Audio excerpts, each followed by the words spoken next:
you can have joy in the midst of difficult circumstances, and just resetting that negativity bias can be everything. Where are you finding joy in your work now? How can you get more of that? To have somebody who you identify clearly as your long-term mentor is a really beautiful and sacred relationship. It is a way to have a legacy and to pass on your legacy as a devoted medical professional and as a human.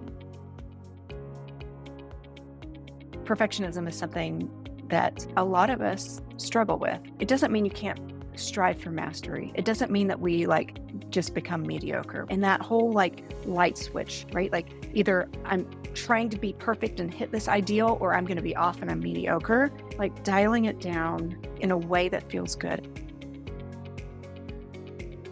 You're listening to Solving for Joy. I'm your host, Dr. Chrissie Ott. Hello, everyone. Welcome to this week's episode of Solving for Joy. So glad to have you here. My guest today is my dear friend and accomplished physician coach, Dr. Tonya Caylor, founder of Joy in Family Medicine. And Tonya is a veteran of academic medicine. She is a professional certified coach, a fellow at the Harvard McLean Institute of Coaching, the co-director of AMWA Evolve, a coach within several programs, including Better Together and Coaching for Institutions. And I am thinking of your work as kind of being a pipeline coach, Tonya. You are thinking about the product coming out of the pipeline, our trainees. You're thinking about the production team, and you are thinking about the pipe itself all the time. You are in service to all of these things. And we have this beautiful word joy in common in our practice titles. So I'm so glad that you're here with me today. Thanks for being here.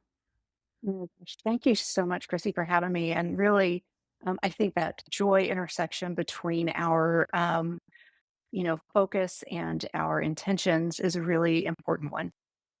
Yeah, it's not one that we're led to in medical training all that often, but it does deserve to be really honored and sought out. I think it carries us through so much of the hard stuff about medicine, right? It does. And even just saying that, recognizing that you can be going through really hard stuff and find joy at the same time. I think that's maybe one of the key takeaways I hope people leave with. And when you just started with it. So thank you. I love it.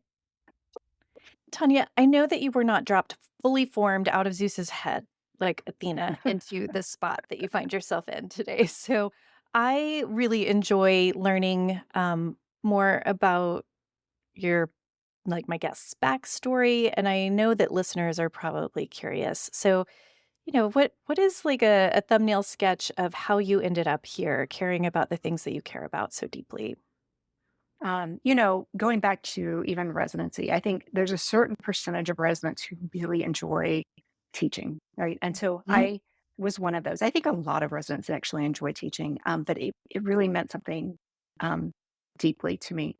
And when I was out in my first job out of residency, I didn't have the option that wasn't on my radar for where I was working to be able to work and be an educator.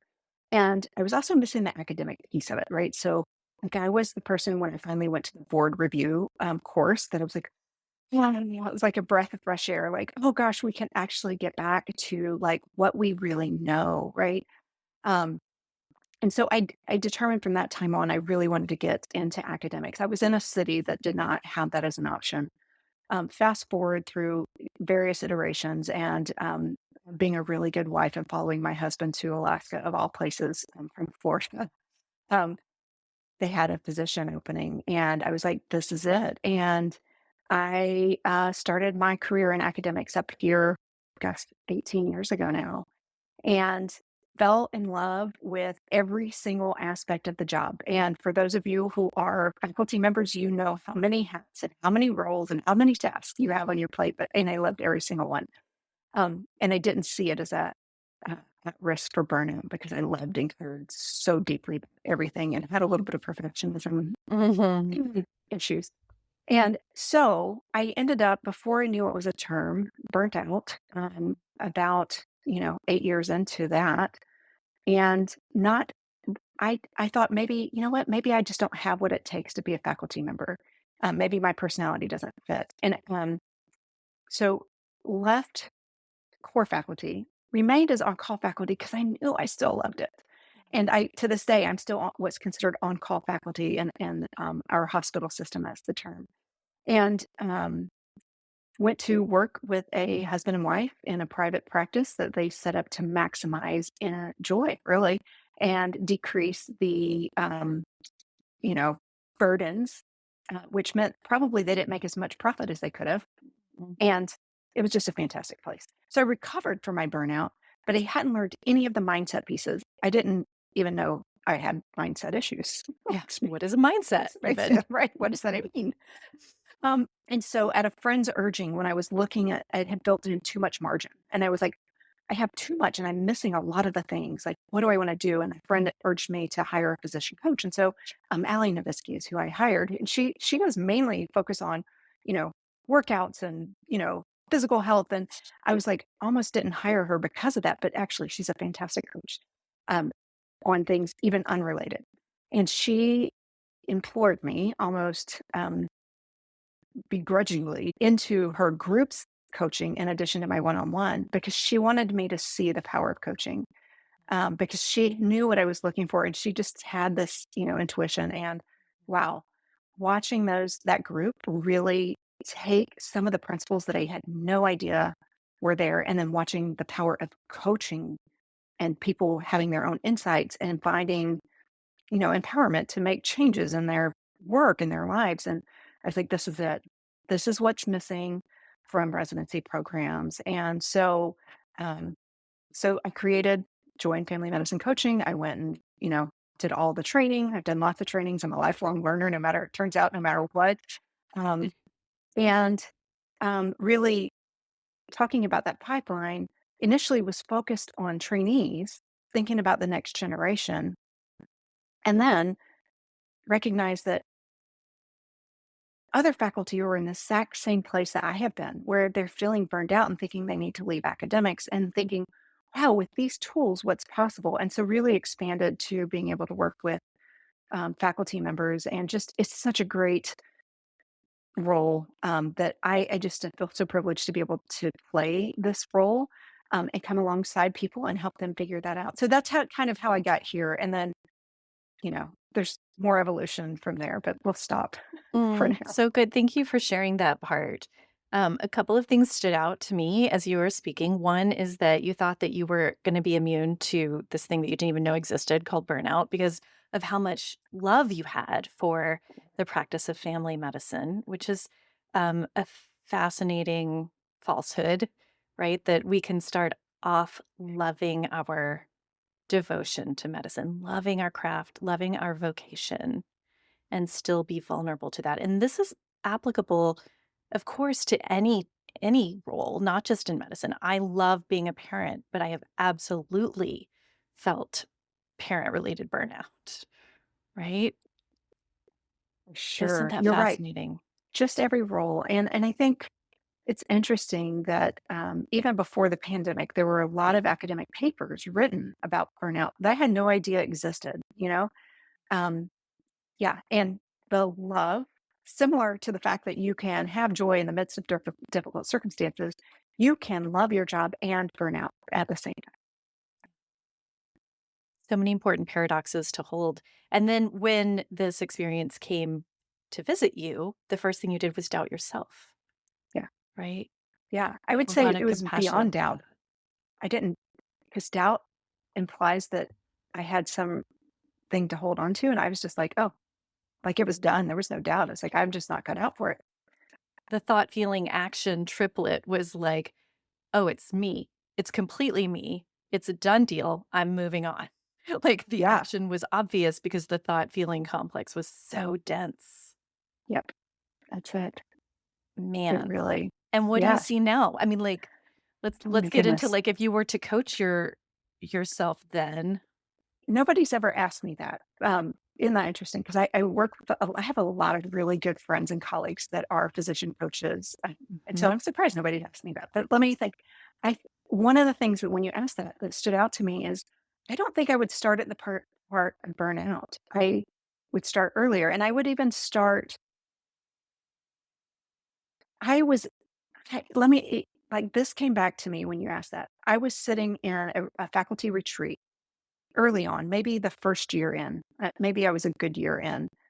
And one of our kind of community faculty who had helped started the program, and so she was still around some, even though she wasn't core faculty anymore, was floating around the tables and just checking in on people. And she said, "How are you doing?" I'm like, "Oh, I'm great." She's like, "How are you finding the balance?" I'm like, "Oh, I have never had work life balance like this. This is perfect." Like, I kind of think that's when it needed to start. I thought everything was perfect.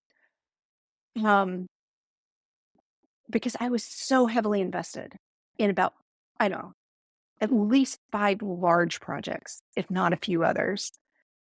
I had a family, I was doing things in the community, I was keeping up with my health, and so if you were to check boxes, I was checking a lot of the boxes, and so in my mind, I was balanced. So, yeah, I think I would, check in with myself starting then.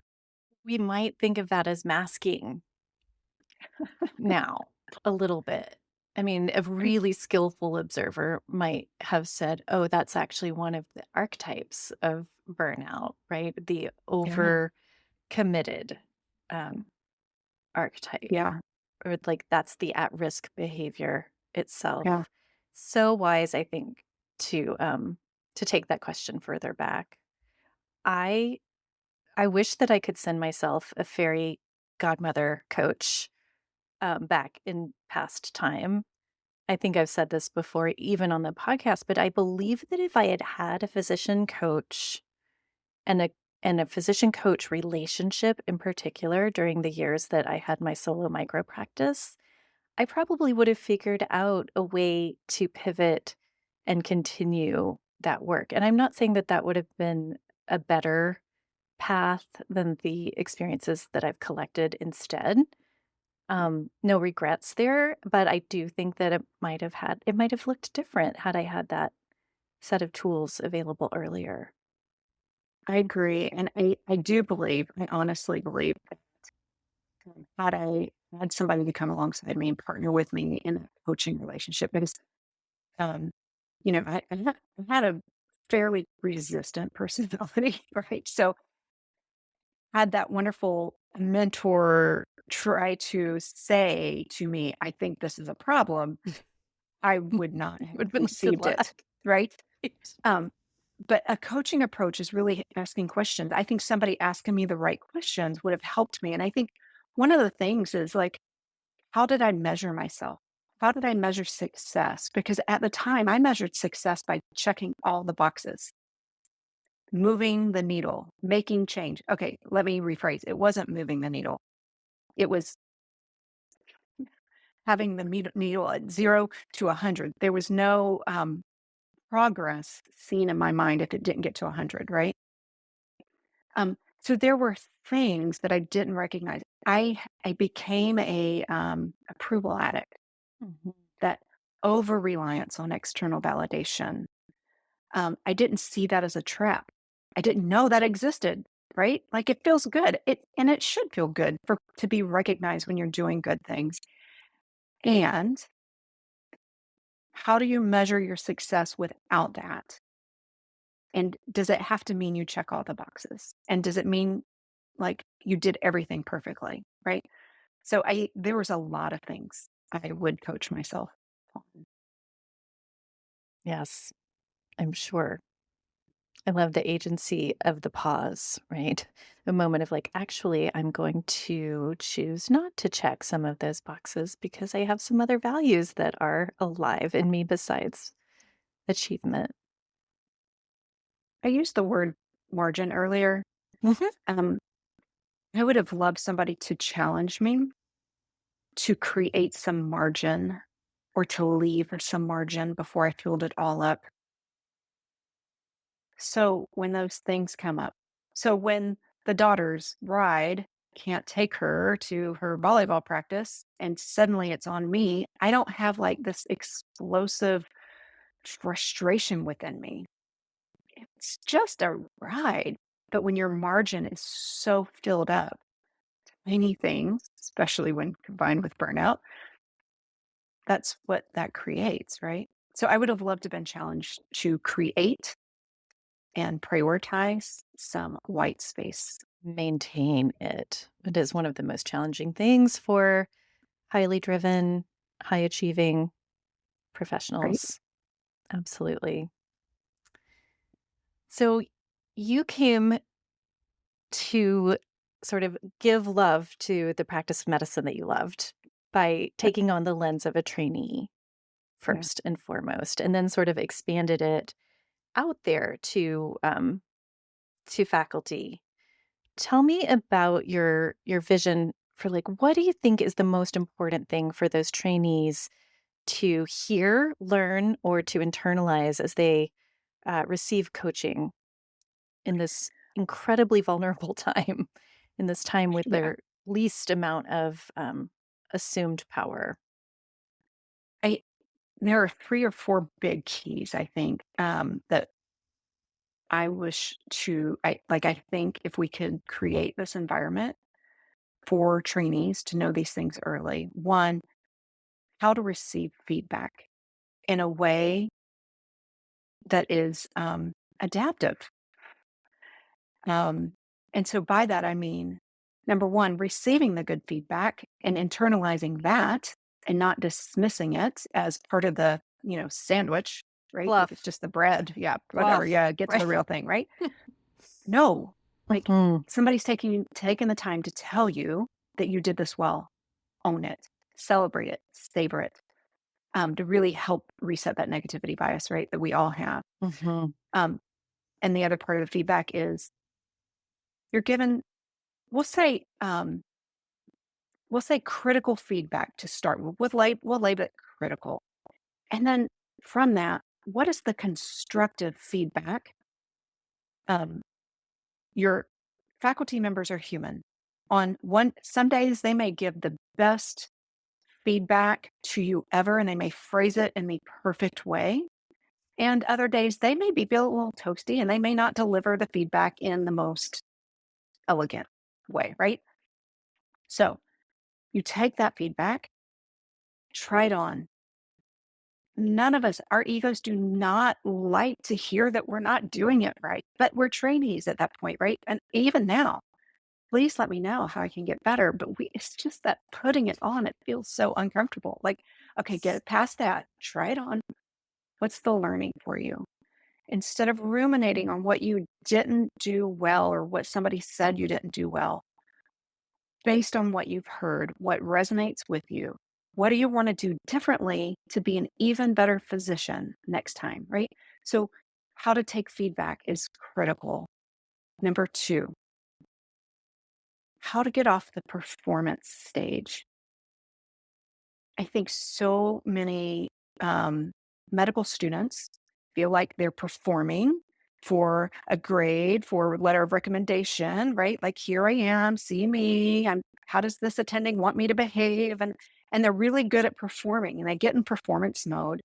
And so I like to think of residency as a time where the identity formation that residents, the opportunity is to get out of that performance identity and just really be genuinely a caregiver for your patients. You're learning, you're doing, let your faculty see where you are. Believe that they want the best for you. And if you are not measuring up to a certain milestone or something, trust the process. The process is in place for that to be identified early so they can support you and give you corrective action to make you an even better physician, right? And so when you're in performance mode, your reputation management and everything feels so personal. And like stepping out of that, you really can have that growth mindset and trust that showing up as your genuine self, as safe as that can feel, right? I know not all people feel can be in safe situations, but as safe as you can be your genuine self and allow trust that your attendings are going to see you the real you. Some of them may get wrong. Yeah. I get people wrong all the time. And some of It's them are going to not happen. psychologically safe at all times, of course. Right. It's a really And interesting balance there, right? yes. I love the idea of getting off the performance stage as a learner, and it takes me right back to being a young bunhead. So a very sincere, very earnest ballet, like pre-professional program ballet dancer. And we would get, very critical corrections in class about our turnout or our extension or our timing or the way our hand was held. Like these were very refining details. And the feedback was sometimes skillfully delivered and sometimes kind of snappy, to say the Yeah. least, right? And you began to adapt the way you receive feedback to, I want to be thought well of by this honorable teacher. And we would get these big doe eyes and do these slightly like exaggerated nods. And if anybody listening has a kid or has a history of being in like pre-professional ballet programs, you'll know exactly what I'm talking about. It's a very goody two shoe energy. And in medicine, there is a little bit of a corollary of like, I want to appear to be a good learner, even if I have completely like evacuated my body and I'm hovering somewhere up above because I'm scared to death or intimidated or just a little bit traumatized right now. Yeah. The opposite of that is like embodied presence, Yeah. Yeah. Such right? a good thing. I love that parallel. And I suspect that there are a lot of listeners that can take that. So even if it wasn't maybe ballet, maybe it was playing Orchestra, an instrument or, yeah, soccer. right. Right. You had a coach. So many things. Yeah. It's funny. That's It's, actually like you're supposed to be getting coached, but you're learning as a performing learner. Ooh, yeah. it's high Yeah. risk, high stakes. Yes. Um, One of the other things that I think would be really helpful for most trainees to learn early on um, is where they do have agency, right? So most most trainees, you say, how much control do you have over your life? They're like zero, right? And we all resonate with that. We remember that, right? Yes. And okay, so there's a lot about your day to day that you don't control. A lot about your rotations you don't control. A lot about the EHR or appointment slot times, right? Many, many things that your brain can come up with to prove you have no control. And so then let's kind of take it down. Where's the control about you developing your style, how you relate to your patients, how you choose to use your time in the room, how you choose to write your note. You may get feedback on it. You have agency there, right? Um, and then beyond that, you know, I'm going to relate this to something that hits all physicians: prior authorizations. And you know what? We all have agency. We can take that and say, nope, I'm not going to do it. And then ask yourself, okay, actually, I'm going to do it. Why? Why do you want to do it? I want to do it because that's going to provide the best care for my patient. But that's exercising agency, and we don't see it as such. And so I'm done giving any emotional bandwidth to being shocked at the length the insurance companies will go to save money. I just no longer. It's just a question. Am I going to do it or not? Why if I'm going to do it, why do I want to do it? If I'm not going to do it, why am I not going to do it? And I'm good with it. Yes. The obstacles are no longer shocking. Right. The question is, will you go over, under, or around it? It's true. So, I mean, we all have choice and we overlook many of the choices that we have. You don't even have to, round start at 6, let's say. You don't have to show up at 6. You have total agency on when you show up. Now, why do you want to show up at 6, right? But just those little mindset shifts can take a lot of the resentment out of it. It Right. actually gets you out of that victim-y mode. Nobody feels good being victim-y, right? Yes. What do I want to answer for? What do I want to be responsible for? Yeah. Um, yes. What do I want to be held accountable for and to? And the truth is, I'm not willing to have the conversation that I showed up 30 minutes late to rounds. And that's why it feels like not choice, but it is choice. It is a choice. I choose to comply with the time of rounds because I'm not doing the crime because I don't want to do that time. Right? I And know. it's a choice. It is a choice. So, I think those are the big 3. I had a 4th. I lost it somewhere along the way, but I'm sure it'll come back to me. You can add it back in if you think of it later. I love all 3 of those. I think that those are great points for residents and really anybody who is in a pipeline of becoming a professional anything. Like there is a reclaiming of power and agency and a little like first step of having your own back in that way. I remembered the 4th, and it is related to the perfectionism.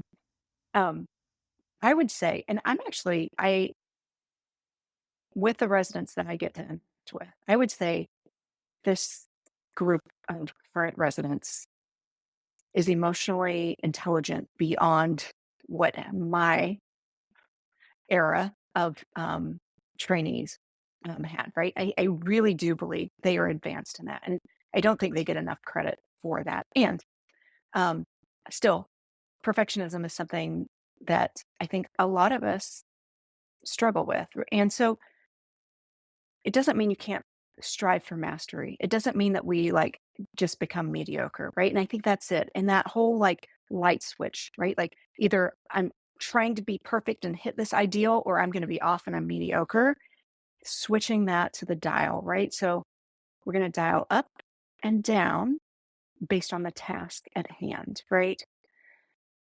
Just learning that shift that you don't have to, by the way, Tanya, many years ago, you don't have to check all the boxes perfectly.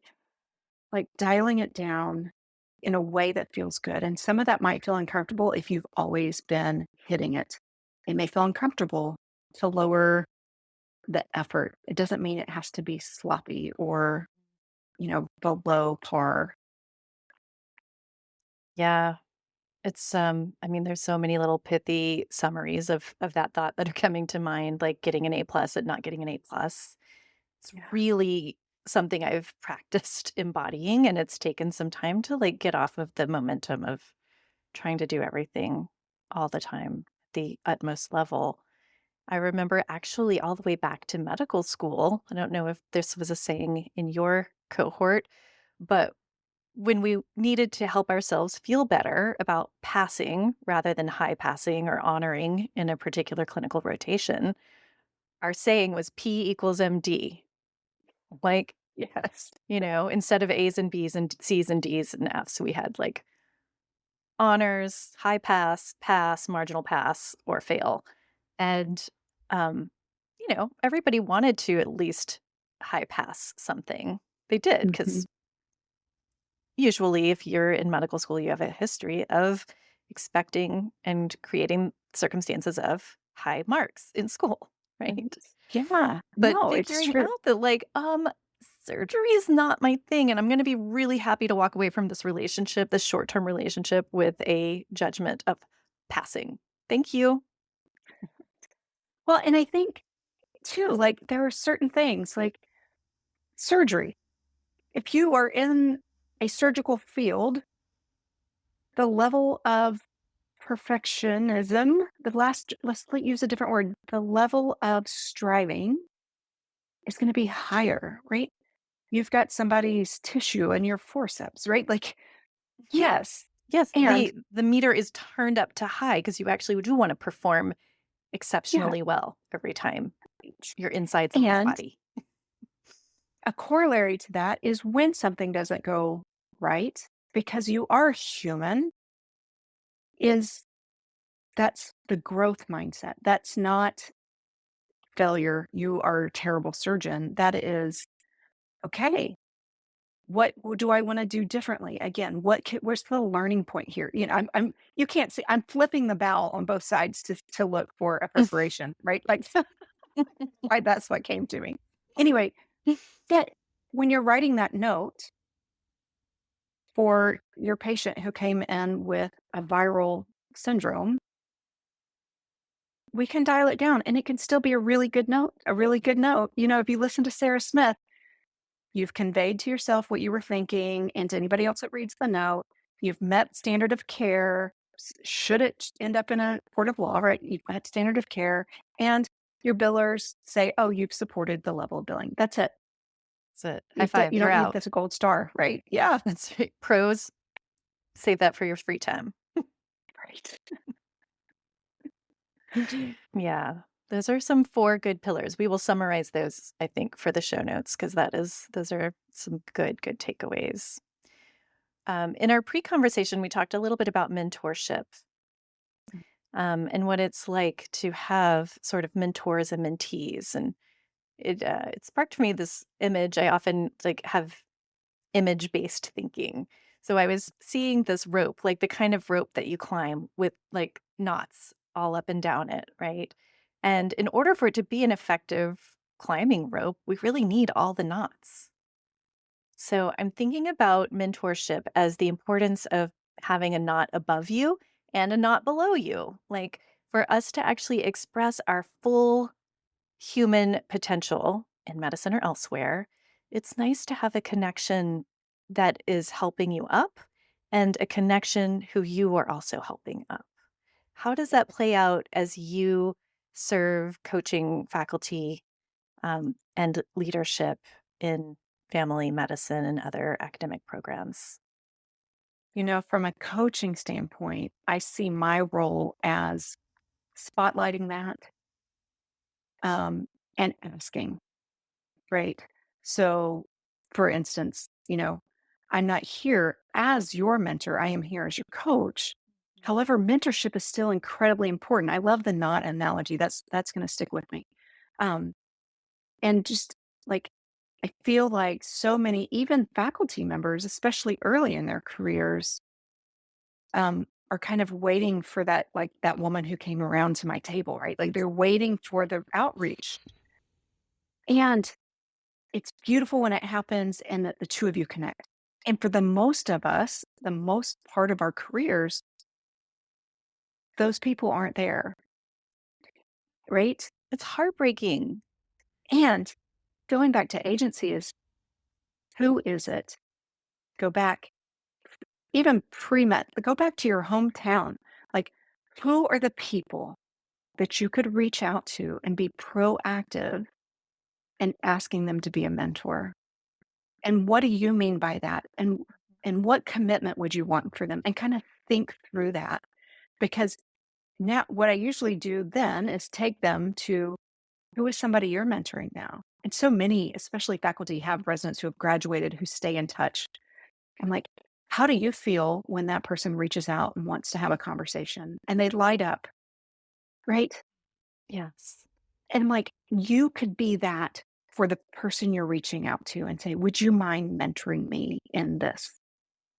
That is so inspiring. I love that. I have Mhm. had an experience of like having a peer talk about their mentor and having a sense of a little bit of like envy of like, ooh, how did I miss the line to get mentors? Like not to Right. say I haven't had mentors here and there, but to have somebody who you identify clearly as your, long term mentor is a really beautiful and sacred, I think, sacred relationship. It is a way to have a legacy and to pass on your legacy as a devoted medical professional and as a human. Yeah. To have those talks about values. It's like office hours with your favorite professor, you know. Yeah. Yeah. It's really true. Like, even as you're talking, I'm thinking about, like, I have some of I always say I don't mean that in a possessive way. I don't, or a paternalistic way. Or like, I mean that in a just people I have been fortunate enough to be an attending for who I had, I was their advisor and I was in the trenches with them and we developed a really close working relationship who now have reached out for coaching. And I'm like, "G- you, look, I'll take a coaching approach if that's what you want. But no, we have this pre existing relationship, right? Like, and, and so that is so rewarding to me even now. And, one of the other things I love, Dr. Sasha Shilcutt, who puts on the Brave Enough conference. One of the things that she was instrumental in helping me understand is that sometimes you just need a few. Like, this is going to be the mentor that helps you maybe with your research, and this is the mentor that's going to help you. Like, how do I figure out this whole work life child call thing, right? Yeah. And maybe this, and so having different mentors, and sometimes a mentorship does run its course. Usually, mentorship is a longer term relationship, but sometimes they run its course, and it's okay. But I think being empowered and knowing how good it feels to be a mentor is helpful in breaking down that barrier to reaching out. The worst they can say is no, not right now, right? And so if that happens, like, who's next on your list? Next. Yeah, Yeah, absolutely. I love that. When you said that you had a couple of mentors throughout the years, here and there, how did you acquire those couple that came? Yeah, some of them were natural, like just sort of a confluence of circumstances. Um, I think I may have mentioned this at some point before, but my one of my first medical heroes really was my infectious disease uh, attending at the VA in Houston, and I think it was really hard for this person to accept that I had decided to leave Houston and practice post residency in Oregon. And I really just got ghosted. And it was one of those moments of, like a pedestal coming down. It's like, I think that that person thought I was going to join their practice. And that would have been an equally interesting future, honestly, but it was not the one that called the loudest to my innermost heart. Um, but I admire this person's bedside manner and intellectual rigor and, just the work ethic and the joie de vivre. Like, there's just like so much I adored and wanted to take in longer. That was a little heartbreaking. Oh, that's so bittersweet. Yeah. Going back to we're all human, right? I had a friend who told me in the beginning of our friendship, it was just really interesting, but I've taken it with me. She said, I will at some point disappoint you. And I want you to know that going in, I never intentionally will. But I was just like, that was so eye opening. But she had been burned in another friendship where somebody had a really high expectations and then they vented. They were not kind to her. And I was like, what an interesting thing. And so just started thinking like, people are going to disappoint us. Every single human we interact with is going to. And I'm sorry you had to experience that. And um, it is the full experience of the human life, right? That's right. No guarantees. There was some wonderful gifts along the way. And then there was a leader in my current health system who actually like tapped me on the shoulder and said, "You are leadership material. Like, let me connect you to opportunities." So there was sponsorship and Yeah. mentorship, and I felt seen and I felt sought and I felt encouraged in a way that counteracted my previous MO, which was to exist under the radar as much as possible and not really let my light shine too brightly, or just shine it in the places that it, made sense to me, not in places that I needed a lot of external validation or permission. Wow. Yeah. Love those when, how powerful that is. And that goes to that not below as you're taking thinking them like, who are those people that I can be working for? Right. Um, yeah, I love that you get to experience that as well.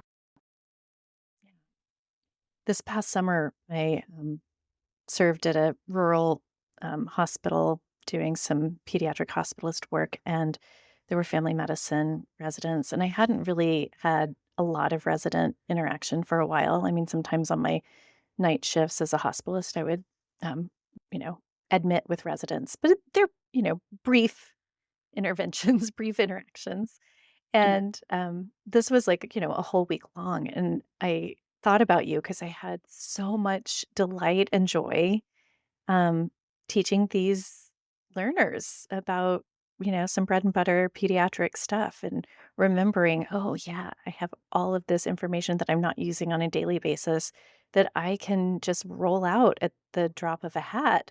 And their eyes get big with the dopamine of learning. And they're like, oh, that makes so much sense. Oh, mnemonic is so useful. Or like, um, What a gift. yeah, What a gift you gave reminded them. me how I much love I that. love medicine. We Yeah. need that reminder sometimes when we've, been through the ringer in the healthcare industrial complex for a while. Yeah, for sure. Yeah. Yeah. Mm. What is a way that, you have solved for joy that you found surprising, Tanya? Oh, surprising. Um, early on in doing some of this work, I found it surprising that you actually can find joy in the midst of really difficult circumstances. You know, being there for a family who's making a really tough decision um, for their loved one, and craziness is happening over here in the clinic, and craziness is happening over there in the hospital, and administration's craziness is going here. And then in the midst of that, and in the midst of even somebody suffering, being able to be there, supportive, walk through that with them, give them, accurate advice, maybe not even advice, accurate information so they can make their own best choices. And being thanked. They didn't even have to thank me. That's the external validation. But like when that happens, like sh- that fulfillment, that's what it is that professional fulfillment that I was supposed to be here and help this person in this moment. And it accomplished a purpose. And I think that's one of the things that gets stripped out as people are trying to struggle with work life balance. And like, maybe I'm just going to make work. I'm just going to clock in, clock out. I'm not going to expect any fulfillment from it. And I mean, that's your choice. And what if you can have both, right? What if you can find a way to enjoy pieces of that work because it is such meaningful? We are so privileged to to walk alongside patients in their most vulnerable times. And seeing that you can find joy there so you don't have to just treat it as a clock in, clock out, right? And I understand that that is a symptom and a reaction to the pressures that we're faced with right now. And I still believe that there's a way to find joy. I was talking to a resident not too long ago who was, quite frankly, thinking she might just graduate, maybe take a year off, maybe never return to clinical medicine. And you know what? I don't pretend that I know the perfect path for anybody. And I just said, when was the last time you felt joy at work? She was like, It's been a long time." I was like, okay. I said, when was the last time you were really proud of something you did? And she thought for a few minutes, and she came up with a scenario about how she navigated this really um, psychologically complex patient. She navigated some really tricky issues and made some major progress with them, and was able to like do a follow-up visit and see the improvement in that person's psychological condition, but also how it was affecting their lives. And then by the end of the conversation, she was like, I actually do really like this job. But I think we get so weighed down with all the chaos, right? It's like watching too much news. If you watch too much news, you're going to feel weighed down and unhappy. I don't want you to be uninformed. It's okay to stay up with current issues, but like we're going to need to know about the chaos that's happening in our world. But when we focus intentionally on how we're helping people, how we're making a contribution, how we're not just clocking in, a lot of times you can find joy, and just resetting that negativity bias can be everything. Yeah. I love that answer to what surprises you. One of my suggestions for a definition of joy is a combination of meaning, alignment, and delight. And in that scenario where you're providing, accurate information in an embodied, present way connected with these people, it's so full of meaning and alignment. It's so full of service and fulfillment. It's something that only someone with your training really could do, right? And there is delight even when the outcomes are hard because the connection and like the calling part of it, that holy moment of connected service, fully, wholly aligned, there's nothing like that. There really isn't. It's like flow state plus. Right. It's Right. ecstasy. And I think getting back to that all or nothing thinking, do I wish every single physician could have that 100% of the day? Absolutely. And Not realistic. it's not. No, of course However, not. like when they've done, I think it was Tate Shanafelt did the study, right? Showing like, and this was burnout, not fulfillment. And I understand that fulfillment and joy are not just the lack of burnout, but even just if we look at just burnout, every 1% increase of meaning in your day decreases the risk of burnout up to 20%. 20%. If you Mhm. can make 20% of your day meaningful, right? You're That so is protected against gold. burnout. Mhm. And like, so what are the things you can do to move the needle Mhm. 1%, right? Or even a half a percent at a time? Where are you finding joy in your work now? How can you get more of that? Yes. Yes, it's very zen to just, move the needle a 1% at a time. And, thinking about what's actually likely, what's realistic. I mean, even if you're just surfing, you're not spending every minute of the day on top of a gorgeous wave, right? You're spending a lot of time waiting, a lot of time paddling. Like, yes, we get to crest those waves sometimes. They're gorgeous, amazing, but a lot of time is preparing. A lot of time is waiting. A lot of time is in between time, and that's okay. I love your images. They're perfect. It's like the that's the best metaphor, right? Yeah. Yeah. If there was no wave ever, we probably wouldn't keep going with the surfing. Right. We'd be like, we call it something else. We call it floating. Right. I'm going floating today. Right. Exactly. Thank you so much, Tanya. I'm so grateful for your insights and your presence and companionship on this path, hoping and working for a better, different future in medicine for so many of us and for so many reasons.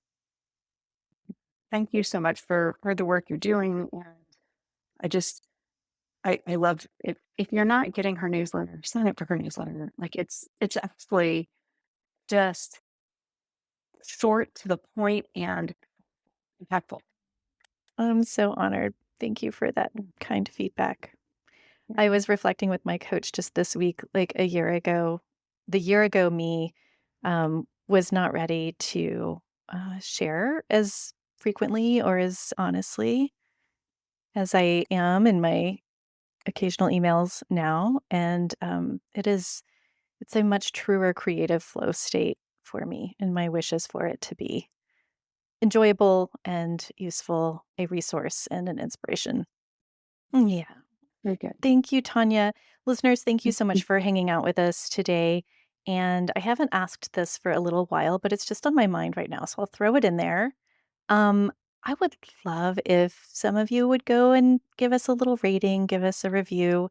It helps get the podcast into more ears and fuels the work that we do and ripples outward in larger and larger concentric circles. So please consider doing that. Thank you so much in advance.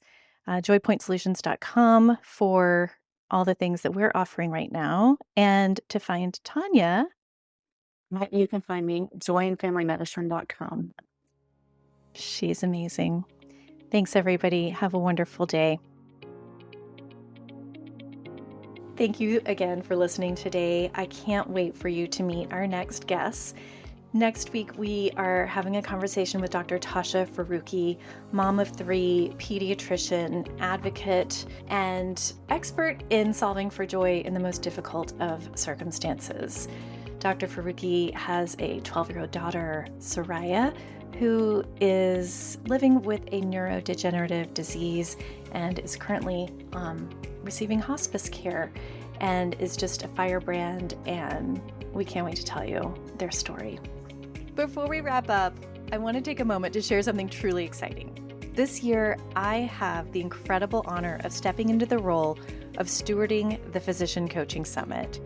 This is the premier gathering of physician coaches. It is our national conference and international conference. It's a space that has inspired and connected so many of us over the years. I am so grateful to Dr. Kathy Steppen, whose vision and leadership have made this summit a cornerstone for our community. She has built something truly extraordinary, and I'm humbled to carry it forward into its next chapter. The 2025 Physician Coaching Summit is going to be more than a conference. It's an experience. It's a space where we don't just learn, we connect, discover, and renew. And this year, it's all happening November 6th through 8th at Savannah, a breathtaking wellness resort in Carefree, Arizona, just outside Phoenix, designed for exactly this kind of experience. It's a place where you can exhale, where you can slow down, stay present, and step into deep connection with yourself, with others, and what's next. Our theme this year is having our own backs. It's all about reconnecting with what truly matters, stepping into your power, and holding space for growth, rest, and everything in between. Whether you're looking to reignite your coaching practice, cultivate your joy, or simply reconnect with yourself, this summit will meet you where you are. If this speaks to you and you're a physician coach or physician coach in training, or perhaps you're a well-aligned potential sponsor or exhibitor, this is the perfect time to join us. Early bird pricing is available for a limited time until March 1st, and if you feel called to share your expertise, we are open for speaker submissions as well. All the information is available at thephysiciancoachingsummit.com. So check it out, grab your ticket, and reach out to us at hello@thephysiciancoachingsummit.com with any questions. Details will be in the show notes. May we honor what's been built, embrace what's next, and have our own backs together. I want to take a quick moment to acknowledge our incredible team. This podcast is produced by the amazing Kelsey Vaughn, post-production and more handled by Alyssa Wilkes, and my steadfast friend and director of operations, Denise Crane. Our theme music is by Dennis Kishcook, cover photography by the talented Shelby Bracken, and a special appreciation to my loyal champion and #1 fan, Suzanne Sanchez. Thanks again for tuning in, everyone. May we continue caring for ourselves, caring for others, and may we continue solving for joy. Take care. We'll see you next time.